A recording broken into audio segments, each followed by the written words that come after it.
Train to Pakistan by Khushwant Singh, Part 6. The sub inspector went out and stopped on the veranda to take a few deep breaths. The magistrate's wrath decided his attitude. He would have to take a long, strong line and finish the shilly shallying. He went to the servants' quarters. Iqbal and his escort stood apart from Jagat Singh's crowd. The young man had a look of injured dignity. The sub inspector thought it best not to speak to him. Search this man's clothes. Take him inside one of the quarters and strip him. I will examine them myself. Iqbal's planned speech remained undelivered. The constable almost dragged him by the handcuffs into a room. His resistance had gone. He took off his shirt and handed it to policeman. The sub inspector came in and without bothering to examine the shirt ordered, "Take off your pajamas." Iqbal felt humiliated. There was no fight left in him.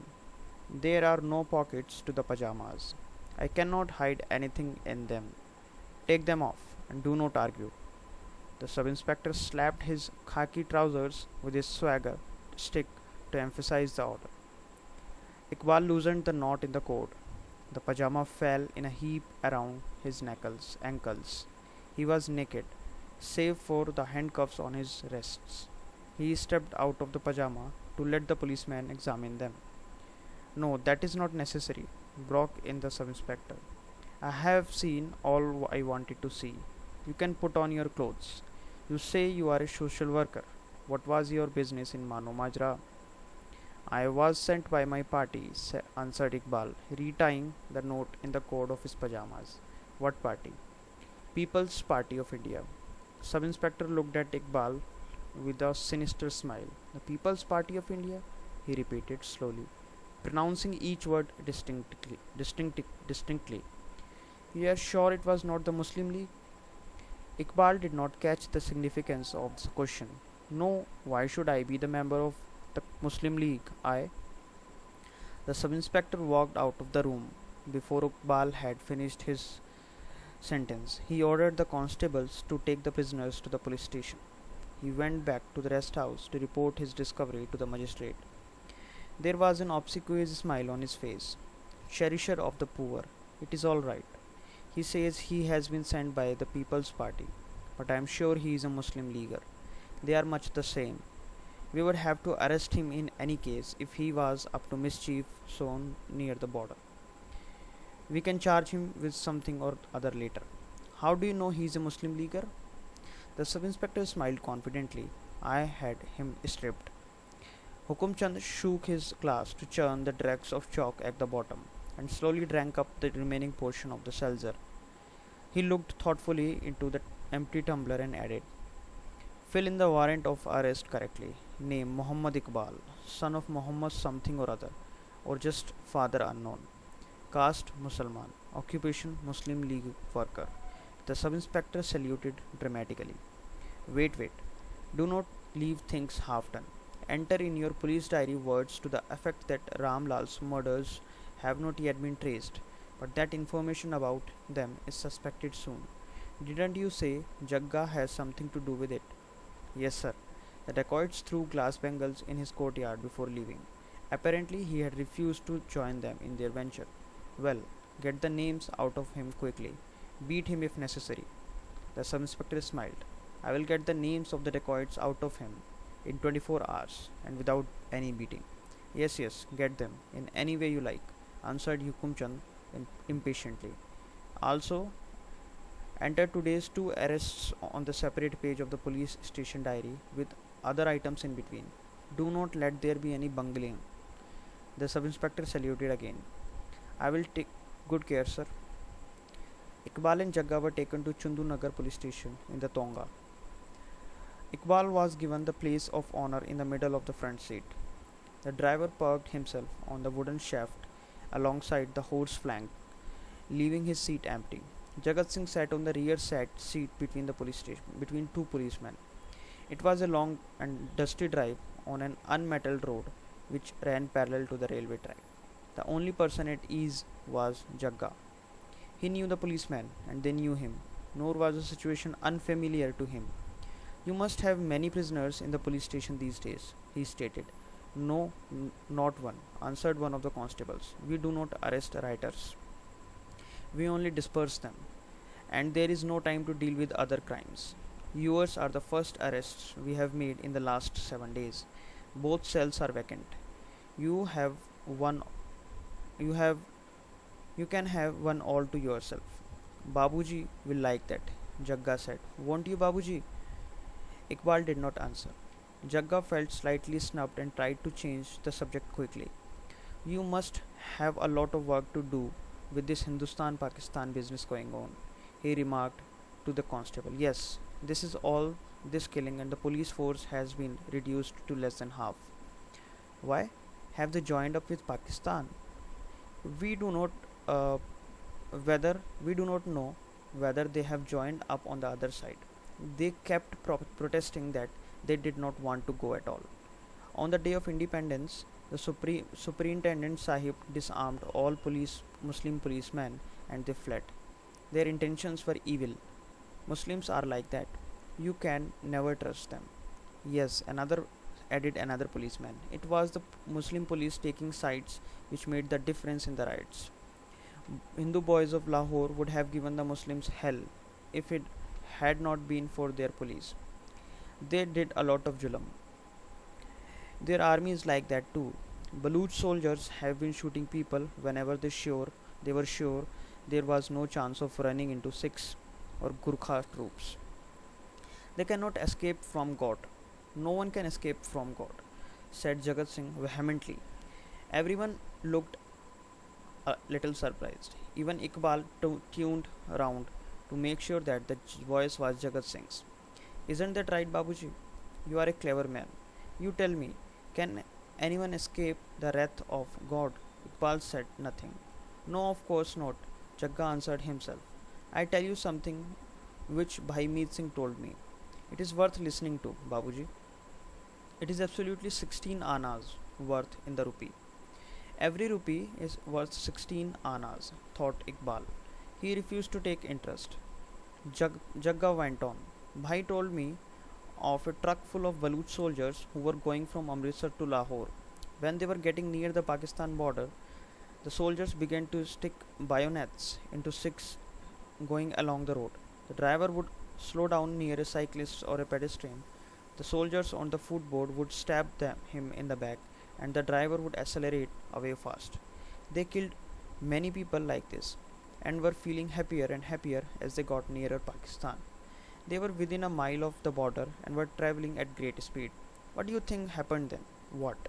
Asked the obliging policeman. They all listened intently, all except Iqbal.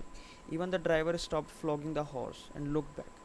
Listen, Babuji, this is worth listening to. A farrier dog ran across the road.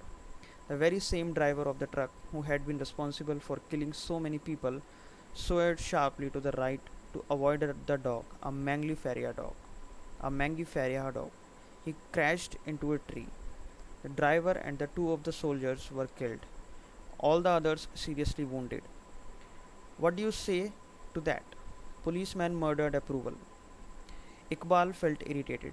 Who caused the crash? The dog or God? He asked cynically. God, of course, answered one of the policemen. Why should one who enjoyed killing human beings be bothered by the stray dog getting under his wheels? You tell me, said Iqbal coldly. He squashed everyone except Jagga, who was irrepressible. Jagga turned to the Tonga driver. The man had started whipping his horse again. Bhola, have you no fear of God that you beat your animal so mercilessly? Bhola stopped beating the horse. The expression on his face was resentful. It was his horse, and he could do what he liked to. Bholia, how is this business these days? Asked Jagga, try to make up. God is merciful, answered the driver, pointing to the sky with his whip, and then added quickly, Inspector Sahib is also merciful. We are alive and manage to fill our bellies. Don't you make money off these refugees who are wanting to go to Pakistan and lose my life for money? asked Bhola angrily. No, thank you, brother. You keep your advice to yourself. When the mobs attack, they do not wait to find out who you are, Hindu or Muslim. They kill. The other day, four Sikh Sardars in a jeep drove alongside a mile long column of police Muslim refugees walking on the road. Without warning, they opened fire with their Sten guns. Four Sten guns. God alone knows how many they killed. What would happen if a mob got hold of my Tonga full of Muslims? They would kill me first and ask afterwards. Why didn't a dog get under the jeep and upset it? Asked Iqbal sarcastically. There was an awkward pause. No one knew what to say to this sore tempered Babu. Jagga asked naively, Babuji, don't you believe that bad acts yield a bitter harvest? It is the law of karma. So the Bhai is always saying. The Guru has also said the same in the book. Yes, absolutely. 16 annas in the rupee. Sneered Iqbal. Acha ji, have it your own way, asked Jagga, still smiling. You will never agree with ordinary people. He turned to the driver again. Bholia, I hear a lot of women are being abducted and sold cheap. Could you find a wife for yourself? You could find a wife for yourself. Why, Sardar? If you can find a Musalmani without paying for her, am I important that I should have to buy an abducted woman? Replied Bhola. Jagga was taken aback. His temper began to rise. The policeman, who had started to snicker, looked nervously at Jagat Singh. Bhola regretted his mistake. Why, Jagya? He said, changing his tone. You make fun of others but get angry when someone retorts. If these handcuffs and fetters had not been on me, I would have broken every bone in your body, said Jagga fiercely. You are lucky to have escaped today, but if I hear you repeat this thing again, I will tear your tongue out of your mouth. Jagga spat loudly. Bhola was thoroughly frightened. Do not lose your temper. What have I? Bastard! That was the end of the conversations. The uneasy silence in the Tonga was broken only by Bhola swearing at his horse. Jagga was lost in angry thoughts. He was surprised that his clandestine meetings were public knowledge. Somebody had probably seen him and Nooran talking to each other. That must have started the gossip. If a Tonga driver from Chundunagar knew, everyone in Mano Majra would have been talking about it for some time. The last to learn of gossip are the parties concerned. Perhaps the Imam Baksh and his daughter Nooran were the only ones in the village who knew nothing of what was being said. The party reached Chundunagar afternoon. The Tonga came to a halt outside the police station, which was a couple of furlongs distance from the town. The prisoners were escorted through an arched gateway which had welcome painted on it in large letters. They were first taken to the reporting room. The head constable opened a large register and made the entries of the day's events on the separate pages. Just above the table was an old framed picture of King George VI, with a placard stating in Urdu, "Bribery is a crime." On another wall was face pasted a colored portrait of Gandhi torn from a calendar. Beneath it was a motto written in English, "Honesty is the best policy." Other portraits in the room were those of absconders, bad characters, and missing persons. After the daily diary entries had been made, the prisoners were taken across the courtyard to their cells. There were only two cells in the police station. These were on one side of the courtyard facing the policeman's barracks. The wall of the farther end of the square was covered by a railway creeper. Jagga's arrival was a subject of much hilarity. "Oye, you are back again. You think it is your father-in-law's house?" shouted one of the constables from his barrack. "It is, seeing the number of policemen's daughter I have seduced," answered Jagat Singh at the top of his voice. He had forgotten the unpleasantness in the Tonga. "Oi, Badmash, will you not desist from your Badmashi? Wait till the Inspector Sahib hears of what you have said, and he will put hot chilies up your bottom." "You cannot do that to your son-in-law." With Iqbal it was different. His handcuffs were removed with apologies. A chair, a table, and a charpai were put in his cell. The head constable collected all the daily newspapers and magazines, English and Urdu, that he could find and left them in the cell. Iqbal's food was served on a brass plate, and a small pitcher and a glass tumbler were put on the table beside his charpai. Jagga was given no furniture in his cell. His food was literally flung at him, and he ate his chapatis out of his hand. A constable poured water onto his cupped palm through an iron bars. Jagga's bed was the hard cement floor. The difference in treatment did not surprise Iqbal. In a country which had accepted caste distinctions for many centuries, inequality had become an inborn mental concept. If a caste was abolished by legislation, it came up in other forms of class distinction. It thoroughly westernized circles like that of the civil servants in the government secretariat in Delhi. Places for parking cars were marked according to seniority, and certain entrances to office were reserved for higher officials. Lavatories were graded according to rank and labeled senior officers, junior officers, clerks, and stenographers, and other ranks. With a mental makeup so thoroughly sectionalized, grading according to their social status, people who were charged or convicted of the same offense did not appear in Congress. Iqbal was A class, Jagga was the rock bottom C. After his midday meal, Iqbal lay down on the charpai. He heard snoring from Jagga's cell, but he himself was far too disturbed to sleep. His mind was like the delicate spring of a watch, which quivers for several hours after has been touched. He sat up and began to turn over the pile of the newspapers the head constable had left him. They were all alike, the same news, the same statements, the same editorials. Except for the wordings of the headlines, they might all have been written by the same hand. Even the photographers were the same. In disgust, he turned to the matrimonial ads. There was sometimes entertainment there, but the youth of the Punjab were as alike as the news. The qualities they required in a wife were identical. All wanted virgins. A few, more broad minded than the rest, were willing to consider widows, but if only if they had not been deflowered. All demanded women who were good at HHA or household affairs. To the advanced charitable, C and AMP, D, caste and dowry were no bar. Not many asked for photographs for their prospective wives. Beauty, they recognized, was only skin deep. Most wanted to correspond with horoscopes. Astronomical harmony was the one guarantee of happiness. Iqbal threw the papers away and rummaged through the magazines. If anything, they were worse than the newspaper. There was the inevitable article on Ajanta cave frescoes. There was the article on Indian ballet. There was the article on Tagore. There was the article on the stories of Premchand. There were the articles on the private lives of film stars. Iqbal gave up and lay down again. He felt depressed about everything. It occurred to him that he had hardly slept for 3 days. He wondered if this would be considered a sacrifice. It was possible. He must find some way of sending words to the party.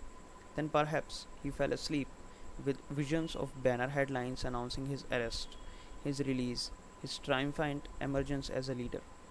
In the evening, a policeman came to Iqbal's cell carrying another chair. Is somebody going to share my cell? Asked Iqbal a little apprehensively. No, Babuji, the only Inspector Sahib. He wishes to have a word with you. He is coming now. Iqbal did not answer. The policeman studied the position of the chair for a moment. Then he withdrew. There was a sound of voices in the corridor, and the sub-inspector appeared. Have I permission to enter? Iqbal nodded. What can I do for you, Inspector Sahib? We are your slaves, Mr. Iqbal. You should command us and we will serve you. The sub-inspector answered with a smile. He was proud of his ability to change his tone and manner as the circumstances required. That was diplomacy. I did not know you were so kind to people you arrested for murder. It is on a charge of murder that you have brought me in here, isn't it?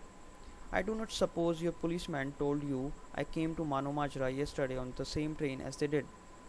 We have framed no charge. That is for the court. We are only detaining you on suspicion. We cannot allow political agitators in the border areas. The sub-inspector continued to smile. Why don't you go and do your propaganda in Pakistan where you belong? Iqbal was stung to fury, but he tried to suppress any sign of his anger. What exactly do you mean by belonging to Pakistan, Inspector Sahib? You are a Muslim, you go to Pakistan. That is a bloody lie, exploded Iqbal. What is more, you know it is a bloody lie. You just want to cover up your stupidity by trumping up a false case. The inspector spoke back sourly. You should use your tongue with some discrimination, Mr. Iqbal.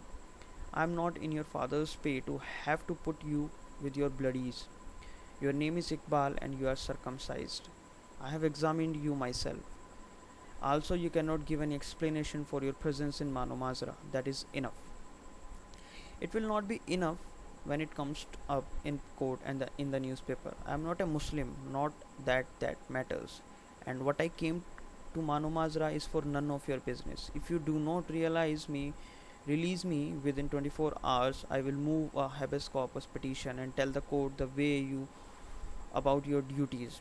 Habeas corpus petition? The sub inspector roared with laughter. It seems you have been living in foreign lands too long, Mr. Iqbal. Even now you live in a fool's paradise. You will live and learn. The sub inspector left the cell abruptly, and locked the steel bar gate. He opened the adjoining one behind which Jagga was locked. Sat Sri Akal, Inspector Sahib. The sub inspector did not acknowledge the greeting. Will you ever give up being a badmash? King of pearls, you can say what you like, but this time I am innocent. I swear by the Guru I am innocent. The Jagga remained seated on the floor. The sub inspector stood leaning against the wall. Where were you on the night of the dacoity? I had nothing to do with the dacoity, answered Jagga evasively. Where were you on the night of the dacoity? Repeated the sub inspector. Jagga looked down at the floor. I had gone to my fields. It was my turn of water.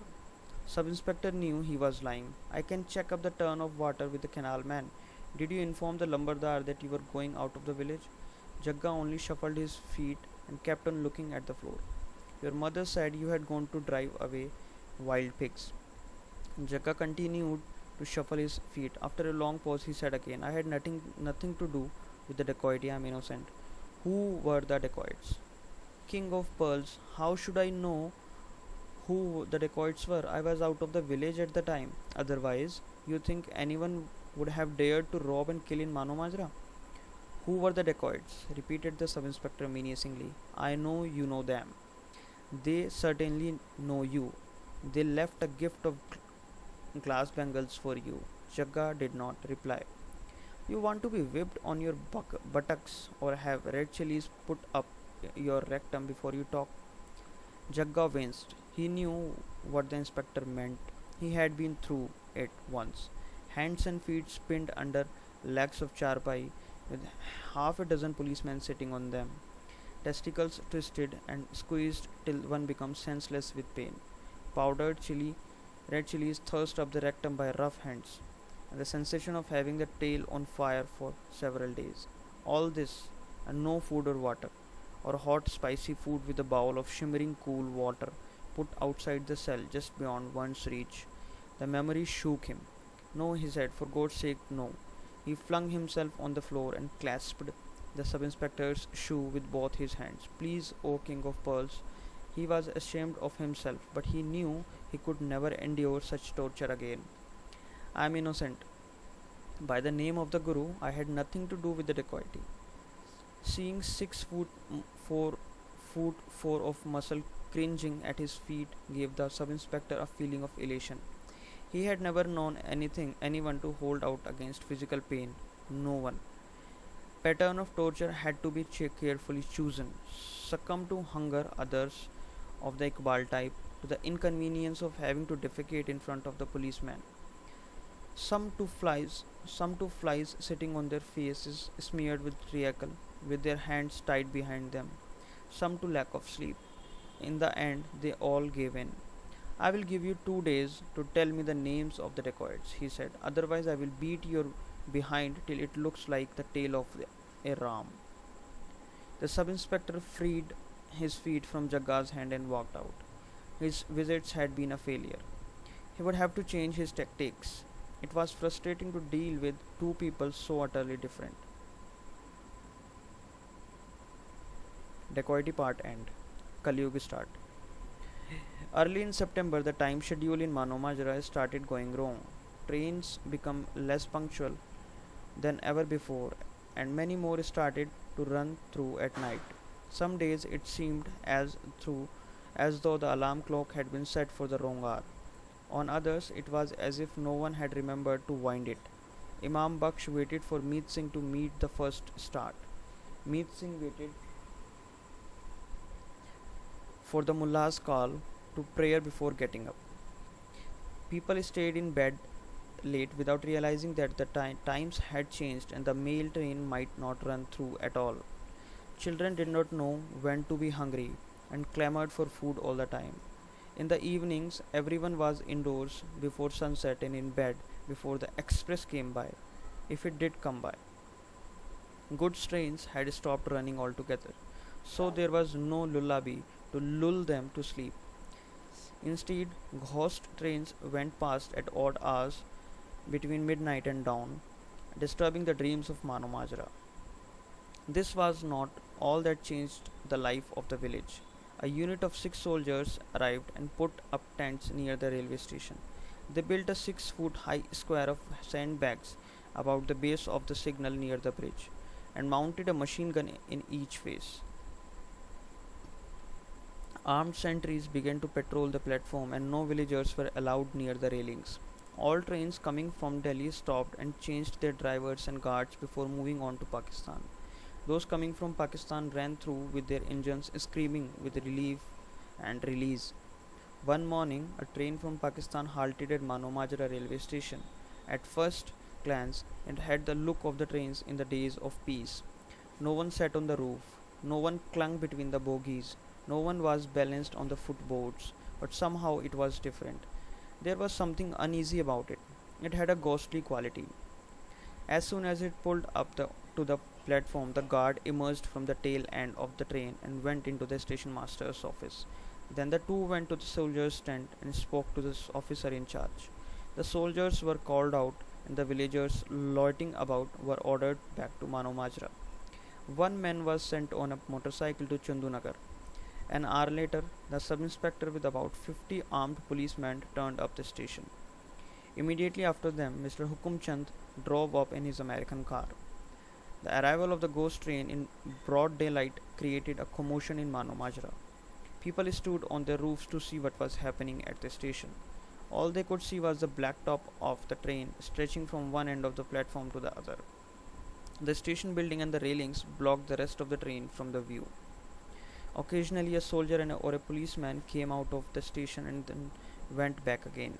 In the afternoon, men gathered in little groups discussing the train.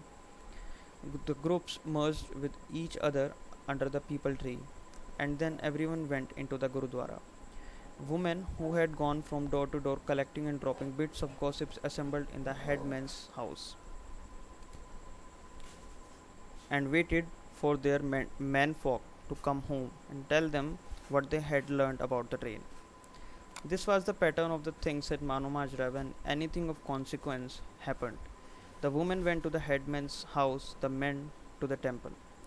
There was no recognized leader of the village. Banta Singh, the headman, was really only a collector of revenue, a lumbardar. The post had been in his family for several generations.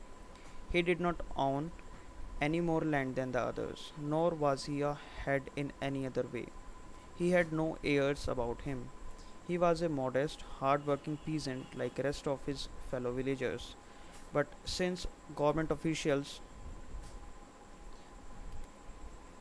and the police dealt with him, he had an official status.